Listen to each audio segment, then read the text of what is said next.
What's up, YouTube family? It's your boy S.Craft Blends back again with another barber tutorial, and today we're going to do a skin fade using the detachable blades once again, also using the skipping blade system, which I think works really well. We started off first with our 000 to make our first initial guideline, and then we skipped the OA blade and went straight for our number 1 blade, going up about 3/4 of an inch and cleaning out that section. As you can see, when you skip, it leaves a line, which is where you come back on the way down with this blade that you skipped, which I'll show you in a minute. We skipped the 1A blade right now and we jump straight to the 1 1/2 blade. There again, you can see another guideline between the number 1 and the 1/2 that we just used. Now I'm skipping the number 2 blade and going into 2 3/4 blade. Gonna carry that right up into the parietal ridge area and tie it right into the top, kind of floating off of the parietal ridge into the top there. There'll be some bulk that will come back in with shear over comb or thinning shear or blending shear over comb, just to kind of clean that up and make it a little bit better. But once we work our system up, now it's time to go down with our system. So now the blade that I skipped between the 1 1/2 blade and the 2 3/4 blade, now that's the number 2. And now I'm going to hit that area where there's that line right there between the 1 1/2 and 2 3/4 blade. I'm going to hit that area with the number 2, just kind of floating into that 2 3/4 area. Now, being I skipped the 1A blade between the 1 and 1 1/2 blade, now I'm going to take that 1A and I'm going to hit right there on that dark line, that guideline that's left for us. Now, once again, this isn't just going to knock the fade completely out. This is just laying a good foundation for the fade. I believe you can move quickly through this process and then come back and do your detail work.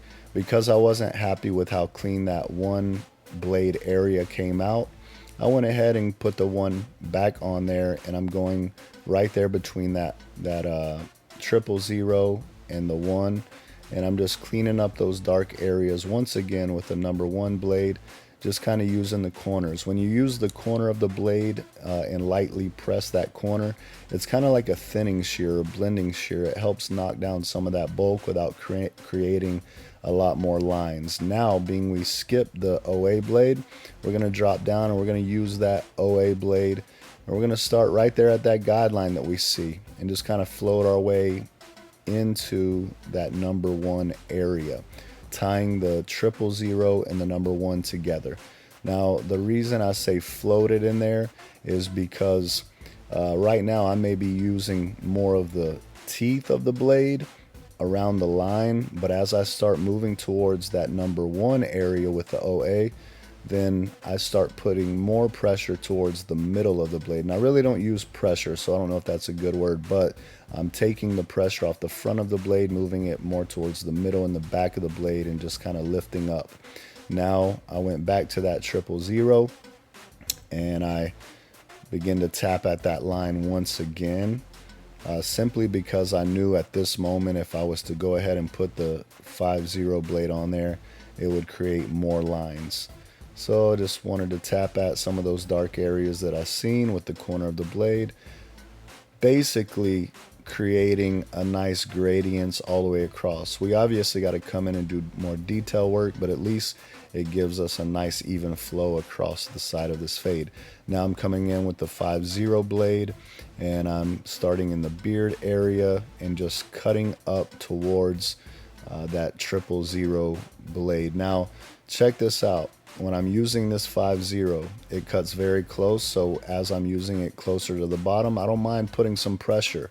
But watch, as I start getting closer to the line I created with that 000 earlier, I start just tapping at it with the corners and lightly tapping so that I don't create another harsh line.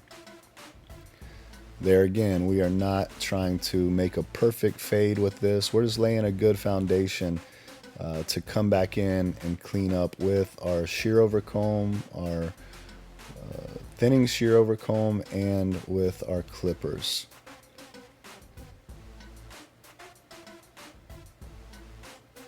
Once again, I slowed this video down for you guys so that I could just take my time and explain it.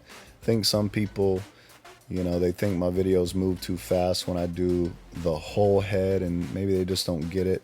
So I wanted to slow it down and just do one side of the head and kind of show you the process once again. And you just carry that same process all the way around the head. So now I'm using my Babyliss shavers, and I'll press harder towards the bottom. As I get closer to that line, I just tap at it with the corner. I use all of my tools the same way.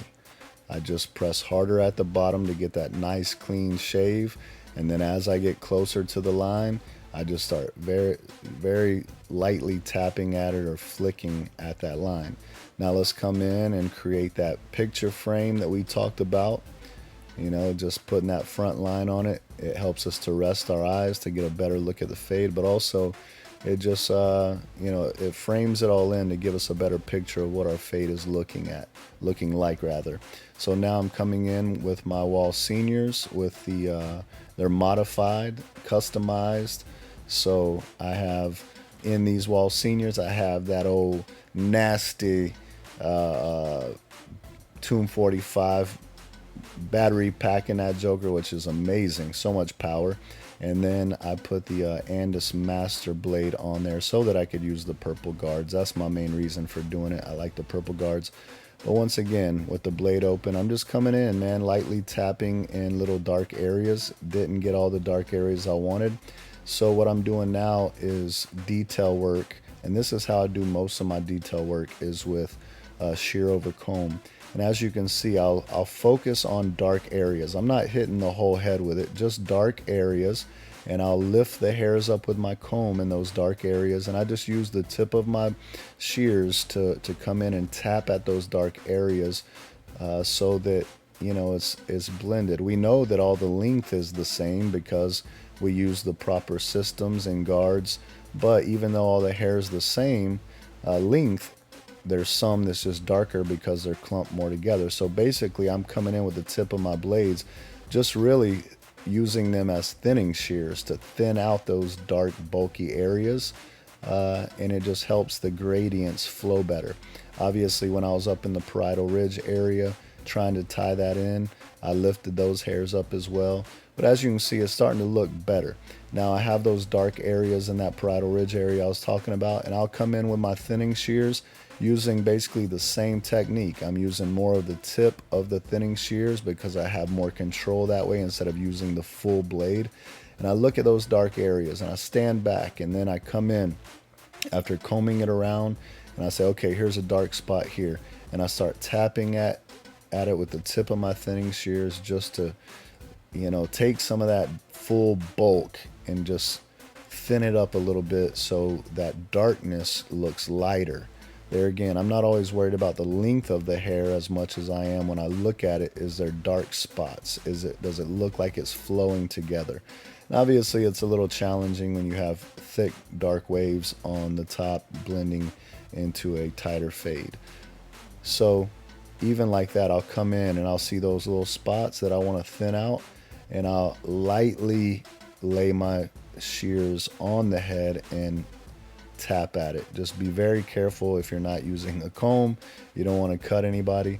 But stepping back, seeing it's still not blended as I want, it's still kind of bulky and dark in those areas, I come in and I just tap at them once again with my thinning shears. And as you can see, it's starting to blend a lot better.